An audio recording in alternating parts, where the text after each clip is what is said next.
for my AI First Academy based on all these docs. Claude has access to all of my Google Drive and Gmail and Google Calendar. You can turn this on and off. It's a system setting. Read the terms of service, all that, but I felt comfortable with Claude. So we're going back and forth, and it is going to do its own search of all these documents. It's going to search through all the docs and then create an artifact that allows me to look at it visually, right? And I can say, make it black and yellow. I can change the visualization, but there are people who are creating visualizations off of like sales prep docs, right? Well, they'll say, go find me the new battle card for this remote instead of that remote, and create a visual for me that sells that into a large scale bank, and use the color blue and do it in the next 5 seconds, so that when you're on that client presentation that's happening in very short time, that you can just have a different way of sharing it. So again, how are we thinking in a multimodal way? You might also be looking at small niche tools. Of course, Claude and ChatGPT, unbelievable tools, and Gemini and Copilot, but we have a couple tools that we're spending like $10 a month on that also give us some very quick wins. Don't be afraid of using AI for tiny thorns in your side. For me, that is AI generated thumbnails. I hate creating YouTube thumbnails. It is the bane of my existence. I know that I can make them perfect. I know that I could hire some freelance person. I just want AI to do this. It's not something I want to be an expert in.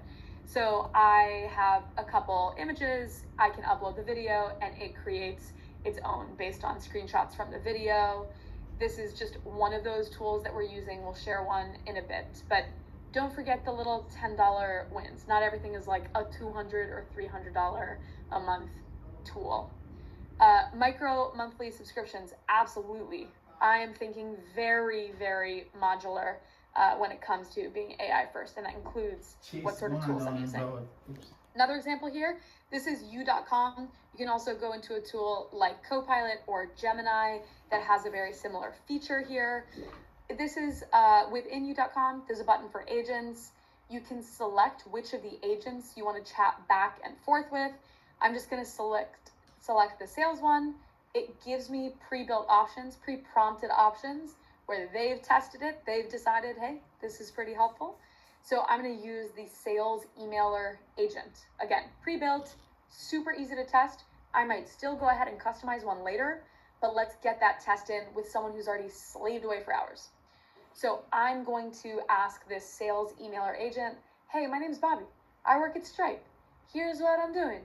I want the CTA to be this, right? Research both sides, give me the better conversion rate.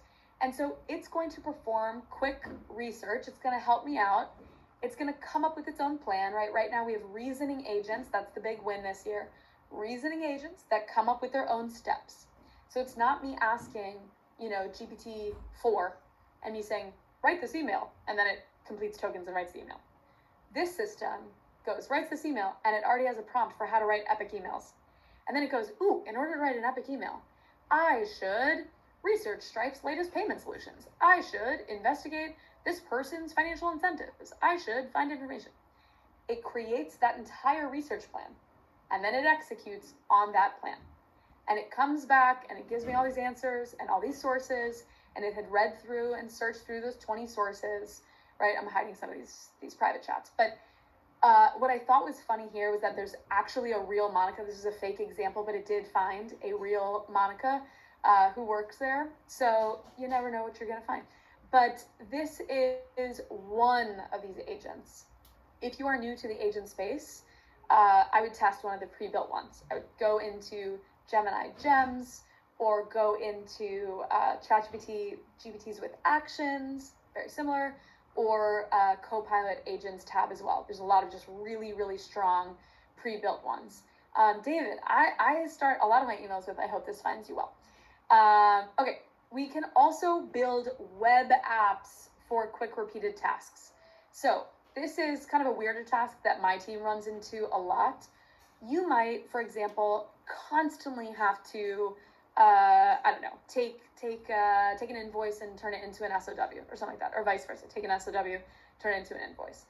If you find yourself doing a lot of these repeated tasks, and you want a faster way of doing it, you can create your own little mini website that's just for you, that has the interface that you want, and it takes like less than an hour to build. So we wanted to very quickly type in a problem. We show this on client calls. We wanted to type in a quick problem and then have the AI generate those automation steps, generate what tools to use, so that the client in that process could go, oh, wow, AI can build this, and also in the process learn how AI can literally help them on a task. So we built out this web app. You complain, I spend too much time in meetings, and we generate the automation steps. It then asks, hey, what's your tech stack? Hey, what tools do you know? Because then it gets a sense of your preference of tool type, and then it'll tell you the likelihood that that task can be automated or how much AI can help on that task. It gives you a step-by-step breakdown of how you can help that task with AI, gives you a description. It tells you, tools. You can already see we need to edit this because the due date has some like weird date. We're going to iterate back and forth. We're going to give the system a system date that it can go off of. All this is iterative. All of this, took us going back and forth and saying, make this black and yellow. The tool that we built this in, you can build this in Lovable. And thank you, Elisa, for jumping in. So we built this one in Lovable. For non-coders, I would personally recommend Lovable, Replit, Claude Artifacts, and now ChatGPT Canvas is getting good enough. We're going to have a list of tools on the next slide, so don't even worry about it. My advice here for AI as this micro tasker. My advice. Number one, using it for those fast one-off tasks. Number two, if you're trying to do something over and over and over again, consider building a GPT. I have entire videos about that, and we have a course that goes deeply into how to do that. Or build those web apps, like the Lovable example that Elisa was just sharing. Like, write a newsletter in my voice, right? I have to constantly write newsletters. I might dictate for 45 minutes about an entire newsletter, and maybe I want AI to just help me structure it. That's actually a common one that we use, which is taking a voice memo and just turning it into a structured output so I can better think about it. Number three, how can you stack these GPTs? How can you have little specialized moments? Reason being, and I can't remember who said this, but someone said, hey, I like modular sort of things. I like micro solutions. If you think about stacking GPTs, having one, GPT for brainstorming, and one for newsletter writing, and one for a newsletter headline, first of all, they all perform better in those tasks. The more narrow the task, the more you can define it, likely the better the performance. And then it's about stringing together multiple of these little things to create some bigger thing. This is the trick to good agentic AI work. This is just the beginner step in how to think about that. Break your task into smaller things, especially if you find that it's not performing well. Last one, please, for the love of God, move beyond chat. There is so much to be done. I ask for animations inside of Claude Artifacts. I ask for animations from Runway ML. I ask for cartoons and POV shots from Gemini and ChatGPT. I asked for interactive data visualizations from Claude. There's so much. This was the, and yes, like coding subroutines. Thank you, Jorge. That is exactly it. This is taking the best of software engineering and moving it into business. These are example tools. Go ahead and screenshot this. Again, if you are a non-coder, my recommendations are going to be these last two, Lovable and Replit. I find Make and Zapier to be much easier than N8N. Gumloop is sort of in the middle. So test these, figure out which UX you like the most. Amazing. Everything we've covered up until now, Microtasker, you've probably done it. So let's talk about AI as a companion. That's the OWL one. That's where AI is sitting on your shoulder, telling you some smart, awesome things, and where you are working back and forth live. So we were trying to film new LinkedIn videos, and I brought in a production person, and the gimbal was broken, and we could not figure out how to fix it. And I was like, you know what, screw this. I'm just going to ask ChatGPT in video mode. So I turned it on to advanced voice mode, turned on video. Pretty sure everyone has access to this, and you could just talk back and forth while showing it. And so I was like, what part is this of the gimbal? Oh, is this the right button? Is this where we do it? You could even shine it. You can't really see this, but he was in the app for the product. So I even turned the video onto the app and go, oh, which button should we press? Where's the setting? It is such a fun way of doing this. Maxime did it on a laundry machine in an Airbnb. We love it. I fixed my thermostat with it. So Maxime, I am completely with you. I'm obsessed with live video share. I even took it to a museum and was just like, tell me about this art. We're also seeing this in the B2B space. So this is Dialpad, maybe a cup. Oh my God, I fixed my car, I fixed my garage door, I fixed my Nespresso machine. Guys, you are blowing my mind. I'm obsessed with this. So Dialpad, while you are on a customer call, again, this real-time companion, this little owl moment, while it is listening to your call, it's going, uh-oh, wait a second. Donald and John, they just mentioned, this other product. They just mentioned Gong. Maybe I should, in real time, intervene and in real time give them, hey, when it comes to Gong, here's the battle card. So this saved so much time. This made it so that the actual user didn't have to go, oh God, someone's asking me about Gong. Switch, quick. It is an automatic intervention. The little owl is your live helper during this call.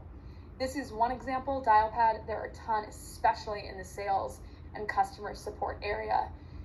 I also have been testing out, this one's like kind of okay, it's not that great, but I'm sure it'll get better. This is Gemini real-time streaming. If you go into the AI studio at Google, click on stream real-time, you can have a 10-minute back and forth conversation. The way that I think about this, you did it with Google Gemini Live. Okay, cool. Glad you fixed your garage door. I like to think of it as like you're in a Google Meet with someone who clearly can explain to you like how electricity works, but then like every so often lies to you or makes shit up. So you can have this live back and forth. I asked it, hey, how should I go about shopping? Help me find this tool. This is a YouTube video that I posted, so you can go and find this. But I was like, which color should I pick? And you get this like little buddy.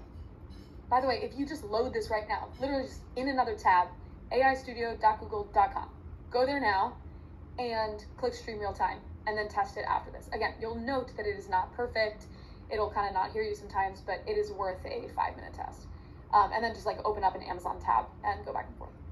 I was coding loosely used, a fantasy football app, and I had no idea what I was doing because of the fantasy football side, not the app side. And I was like, how should I do this? What button should I press here? What other roster configuration should I consider? I have so many girlfriends obsessed with football, and this was a space where I could like make something fun for them. With like, again, that live little owl on my shoulder. For Angie, it was aistudio.google.com. Okay, my advice here for the owl moment, AI as a companion moment. Number one is think of real-time moments, live fixing, live writing, live coding, live whatever, where you wish that you didn't have to go over to a chat window and go, can I do this? Can I do this? It's more of a voice or video-based experience. Second is please read the terms and conditions before you go into this. A lot of these will ask for permission for screen recording, for microphone. There is a reason I only shared some tools over others. I want you to also get those practice cycles in now, specifically with voice. I truly believe that we will be using our voices 3 times as much in the near future. I sometimes lose my voice. I don't have it next to me, but usually I have like glycerin spray or cough drops. We are likely going to be seeing new hardware devices that are voice first. Start practicing now because it can feel a little bit weird. Just, get into the groove. Talk to ChatGPT in live mode for 10 minutes every morning. That's how I started. Here are some tools for that. I'd be very curious to know if anyone owns, the Meta Ray-Bans. I was just giving a talk at PayPal's AI Summit, and while I was giving the talk, I noticed these like little fireflies. We got Laszlo, Umang. Okay, cool. Glad you guys are enjoying it. I'm still deciding. Okay, number 3, AI as a delegate. A lot of this is brand new that we've only been able to crack in the recent months because of AI's ability to reason over longer time horizons. So they're not just like a 2-minute, but 20 minutes, 45 minutes. That means it can actually take on work. When it was 2 minutes, it's like, you can't do much. That's like giving an intern a 2-minute task, setting a timer. What are they gonna be able to do? Not much. So I like to think of different use cases. One use case is, oh wow, Tamara, thank you for sharing that. One is bulk task execution. So I want to do a bunch of things. How can AI, like a tool like Opus Clip, just take that off? Is it perfect? No, you kind of have to like read or watch some of these clips and see which one works. But it created 27 clips for us automatically. All we did was upload one big video, clicked a button, we got 27 clips, and we were able to get like 4 or 5 really good ones. And this was a free trial. We didn't have to pay for this one. Another example, this is mass data enrichment from Clay. They kind of have like a spreadsheet-based AI where it can fully integrate with some of these tools and give you like a more souped up contact list. So again, thinking through that approach of how can I use multiple tools, adding employee count, adding pricing. Maybe the next time you're going to a conference and you go, oh, I have these 90 people that are going to be in attendance. I want to enrich this and rank by how likely they are to be a sales lead and score them so I know which 4 people I want to have a more deep conversation with. So we also see this with that tool, you.com. This is their deep research task. RE, it's like advanced research and insights. So I'm going to ask a question, hey, I'm running this AI First conference. It's fully virtual. It's 2 days. I've never run a virtual conference. What are like the best practices in this space? And so not only is it going to give me this deep dive, and again, I would definitely start with a topic that you know a lot about. It is going to take in that question, ask me some clarifying questions. I could skip them, answer them, whatever. Clay is its own standalone tool. It is for like sales, marketing, and go-to-market. So it's going to ask those clarifying questions. It is going to then do that same sort of reasoning that we saw in the sales email. It's going to come up with the steps. It's going to even do them out of order. This is actually the coolest part, is that it's grabbing information, retrieving, and enriching its own research process along the way. It reads hundreds of sources. It finishes all those research steps, and we get a full 9-page research paper with all of these conferences cited, with all of these examples, with these best practices, so that I can dig in more deeply and so that I can bring the best of the best into my work. 100% the limitation is your imagination. Also, for folks in the chat, if you notice anything interesting about this photo, this is an AI generated photo that they put onto the cover of this report. Michael wins on the thing. It is, pretty sure it's only white men. So the amount that you can research, it is unbelievable. I will like do a quick research task before I get on a train or something. And sometimes I'll print out that report. I'll just like read something new about an industry. Like maybe I have a new client in the cybersecurity industry. I'm just going to ask for a complete readout on their industry so that I can be a little bit more prepared. And they all wear blue. Yeah, thank you, Nancy. Okay, you can also use end-to-end action. This is AI as a delegate. This is ChatGPT agent mode. I'm going to flash through these. This is a brand new product that just came out about a week ago. I was in the early testing group for this product. It is quite impressive. So I'm going to ask for an entire Excel spreadsheet, basically. This is a DCF model. It's just a way to think about like future predictions for a company. So I'm going to ask for a lot of complicated finance things. I'm going to turn on agent mode in the tools. It is rolling out. So for Nick and others, check in the tools at the bottom if you have agent mode turned on. Anyone with Plus Pro, Team Enterprise, they'll all get access to it just at different times. And call out Operator came out only 6 months ago. So this space is changing very, very quickly. Agent mode is kind of like Operator plus deep research plus ChatGPT. So I asked this question. It goes and does work for 37 minutes, pulls back all of the research that it found, gives me the spreadsheet, even though it says preview not available. I then get an entire Excel spreadsheet with multiple tabs. I still have to go through it. I still have to validate the information. But the fact that it is so easy to create an Excel spreadsheet, think of like data entry at scale, right? Maybe I want to say, hey, I'm an SMB owner. I know my team, I'm running 3 minutes behind. maybe you're an SMB owner, you want, current audiobook trends. I'm going to ask for a PowerPoint deck. I'm going to tell today's date. I say, find everything in the last week. So it will not only give me that PowerPoint deck and the readout of the top audiobook titles, it will also allow me to hit this schedule button so that I can run this every single week. Every single week, I can wake up with a custom PowerPoint that summarizes every single thing that has happened in my industry, or the top audiobook trends, or whatever you're talking about. And every morning at Monday, 7 a.m., I can start with a beautiful customized PowerPoint for me. Never forget this schedule button where you can have repeated tasks, repeat end-to-end action, right? I can have it order groceries for me every single Friday. This is one last one because I just went freaking buck wild last night. I was running this at like 1 o'clock in the morning. I said the same context for each. I said, I'm a professional ballroom dancer. I'm moving to Argentina. Help me create an entire moving plan. Help me find places to learn the bandoneon. Help me, I have this whole hilarious medical thing where I'm allergic to ugly potatoes, but pretty potatoes are fine. Also buy me 3 outfits. Think about how to literally spin up 15 different freaking tabs and have all these tasks running in parallel. This is task parallelism, where you can share the same context throughout. So I feed in different tabs all of these tasks, and I literally become, like, how far away can I back up, right? I become this like orchestrator where I have all these different things happening at once. I feel like I'm like a drummer, and I'm tapping into the hi-hat and I'm tapping into the kick. So it then runs off. I get that vendor comparison. I get exactly where to learn the bandoneon.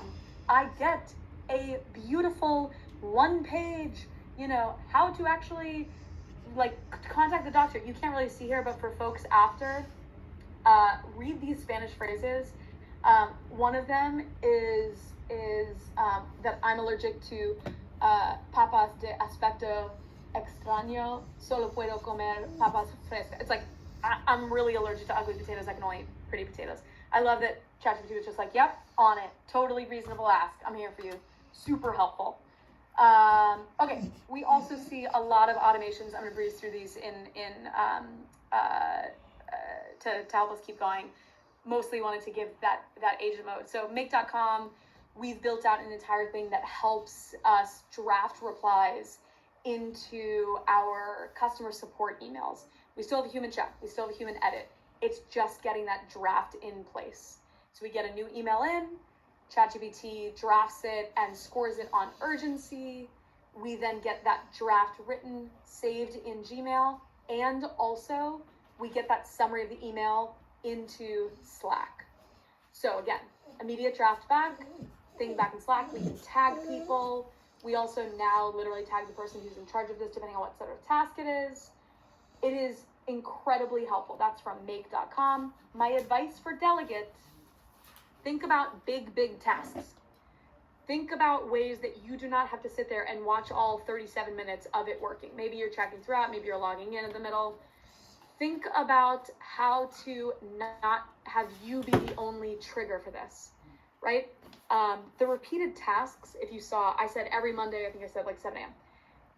I did not have to initiate that. I was not the first domino. Think about how AI or a timer or a trigger, like a brand new Gmail, can set off the AI agent to do something.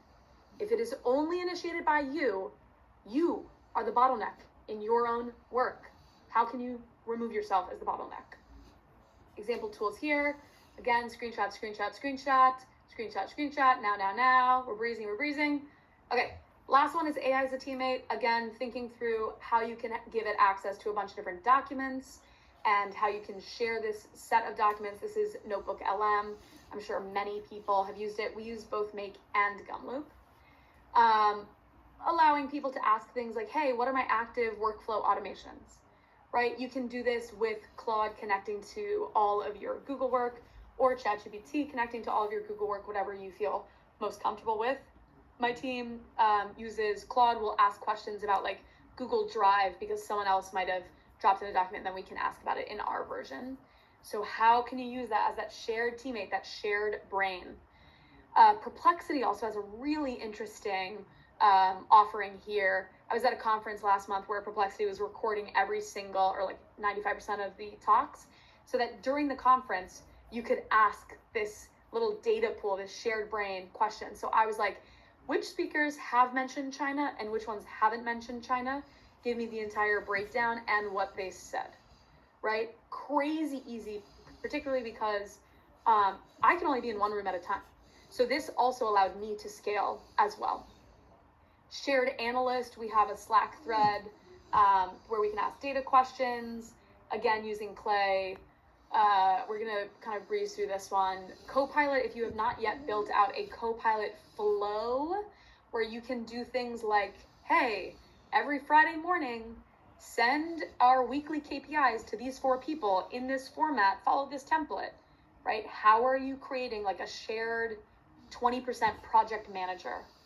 Okay, my advice here is think beyond you plus AI. Think about the annoyances that you have with other people on your team going, ugh, how come I have to be the person to catch everyone up? How come I have to be the person? Anytime you start a sentence, why am I the only person that is an unbelievable moment for AI as a teammate, right? Or I wish everyone knew, that's another good starter. I wish everyone knew, I wish everyone was up to date on, another great opportunity for shared brain. This is everyone getting 20% analyst, 20% EA, 20% project manager. This does not replace humans. This is, again, a shared resource that is in addition to the humans you've already got. Example tools in this space, I saw someone mention Devin. That is a software engineer, an AI engineer that can be shared. You've got Slack and ChatGPT and Claude, pretty much all of those top tools. ChatGPT, Claude, Gemini, and to a certain extent Perplexity can be shared among all of these interaction modes. We have gone through so much, and I'm like so excited for the next piece. We talked about real use cases, and I want to talk about now how to implement. So thinking about how all of these things that we just shared can actually impact your life and career. How can you move beyond microtasker and go into this deeper personal transformation, like we were talking here, right? How can we think about AI for better business, AI for better team, AI for better work, not just productivity, but literally better work? How can you think about moving between these interaction modes? You saw all of these my team is using. We are using all 4, sometimes at once. How can you stay ahead of developments? How can you set up this foundation? How can you jump the S curve and actually get into this new mode of working? How can you, yes, save time, right? Taking things down from weeks to days, but also how can you create better work? So thinking about those AI first principles, it's kind of funny because the term is first principles, so AI first principles.